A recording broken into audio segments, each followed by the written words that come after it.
Thanks for clicking on this Inland Sports video. If you're a local business or an organization and you'd like to promote here on the Inland Sports Show, just send us an email, inlandsportsshow@gmail.com. From the baseball diamond to the swimming pool, real pleasure to have this guy on our program. He was a CIF champion as a swimmer at Summit. Now he's the head coach at Arrowhead Christian. It is Austin Sparks joining us live on the program. And Coach Sparks, I don't know how much you tell your own swimmers about how good you were in the pool not too long ago, because you're a pretty young guy still, but correct me if I'm wrong, was it 3 individual CIF titles when you swam for the mighty Skyhawks? So I actually never won any individual titles themselves, but I was able to go to CIF and go to finals for the 50 free and the 100 free both years, and then able to go to state after that, which was a big blessing. So. And then how did you pick up swim? Like, did you swim your entire life, like since you were little, or was it something you got to high school and you're like, I'm going to try swimming and I'm pretty good at it? I played baseball my whole life. My dad was my coach, and it was a lot of fun to do that. And about a week before high school, some guys approached me and asked me if I wanted to do water polo because it would help strengthen my arm for baseball. So I did water polo, and that was a lot of fun. And then about halfway through my high school year, so about my junior year, I was on varsity for baseball and water polo, but I needed to make a move to try to get some scholarships. And so I ended up going with water polo. And so halfway through my junior year, I joined swim. I'd never done it before. I was very unorthodox and obviously had no idea what I was doing. So I joined swim halfway through in my junior year to get better at water polo. And then swim just kind of took off in 5 months. And then everything went really fast. And swim was a sport. I took that into college and now I'm here. So.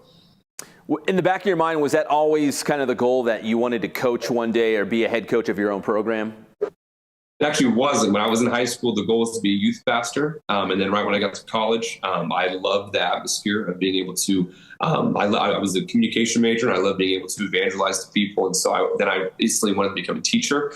And I was currently a lifeguard at the time, coaching a little water polo team on the side. I thought that was fun. And then I knew that I couldn't swim forever, obviously. And so when I stopped swimming, coaching is another way to continue to let out the competitiveness in me. And so I love to be able to compete. And if I can't do it in the water, I like to at least coach the people that can do it. And so, just when I joined college, my freshman year, I knew that coaching and teaching were 2 things that I wanted to do. And it's been a lot of fun.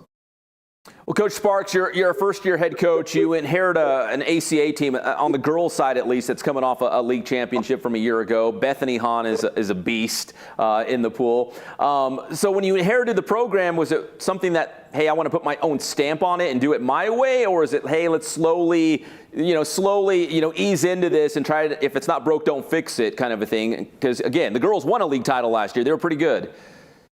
Yeah, the goal, I tell swimmers every day that we're here to win. Having fun is a great thing, but winning is also very, very fun. And so we want to make sure that we're able to show the league what we can do. And the girls' team is really great. Coach David was our coach last year, and he was wonderful. And so when I first came in, I told the athletic director that I didn't want to change a whole bunch of things. I just want to build off of the success. So there may be a few changes here and there. But again, the idea was to kind of build off of the success that was already in the program. And so I wanted to make sure that I was contributing to the program and what they've been doing. And it looks like our girls will be going back to take another league title this year. Coach, I know a lot of public schools have their own aquatics facilities, and there's some really nice ones out there. But some of the private schools, you got to go different places like the Drayson Center, Crafton Hills College. Being a head coach, what are some of the challenges in just terms of, finding places to train and practice and get ready for the meets? Yeah, it's been really tough. We were at a place called the Drayson Center in Loma Linda for a couple of weeks, and then their pool shut down unexpectedly, and they were very apologetic. They were very sweet about it, but they wouldn't be open again until May, and so we had to go find another place to swim. And that's probably one of the bigger challenges for the year, and so I'm really proud of all the swimmers for being able to stick through it throughout the semester and being able to continue to come to the practices. They've been doing a really great job. And so that's been one of the biggest challenges, being able to organize all that stuff, being able to motivate all the kids to come.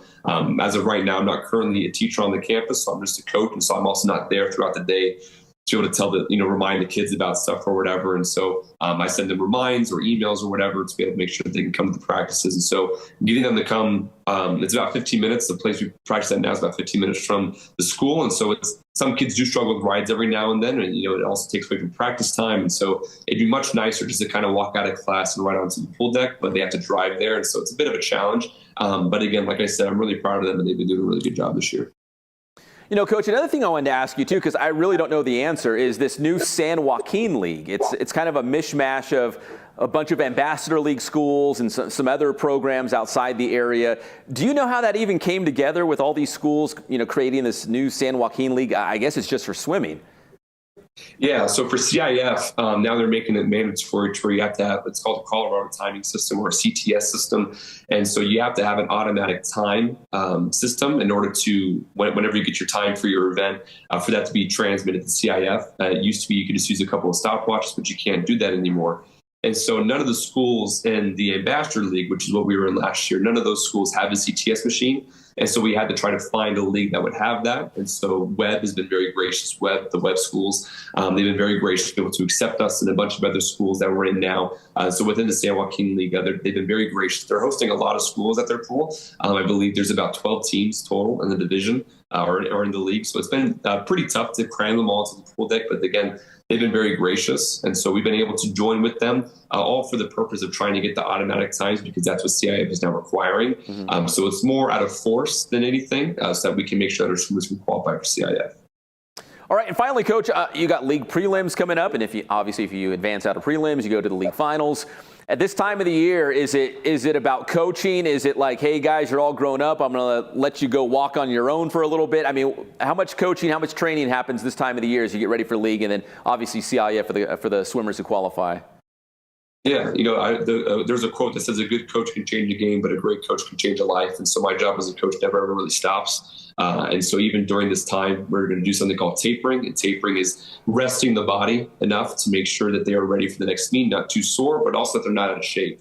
And so it's a very fine line that we have to walk, and that comes from a lot of stuff that I've been accumulating over the years of learning how to coach these teams, and I've been collecting data throughout the whole year. I have a whole chart here of every time that they have. It's a little blurred out, but all the data that we have throughout the year, just to make sure that the things that we're doing for them is the best for each individual swimmer. And so it's a bit of both. The people always say showing up is half the battle. I don't really believe that to be true, because you can show up and just sit on the wall and not do anything the whole time, And so it's a bit of me giving 100% as well as the swimmers giving 100%. So it's really a give and take relationship, but we're both giving as much as we can right now to make sure we come out on top for the league. Well, Coach, listen, I really appreciate the time. Congrats on a great first season so far. I know it's not done yet, but so far so good for the Eagles. I really appreciate the time. Coach Austin Sparks, thank you so much. Thank you so much. Have a great night. You got it. That is ACA swim coach Austin Sparks here on the Inland Sports Show.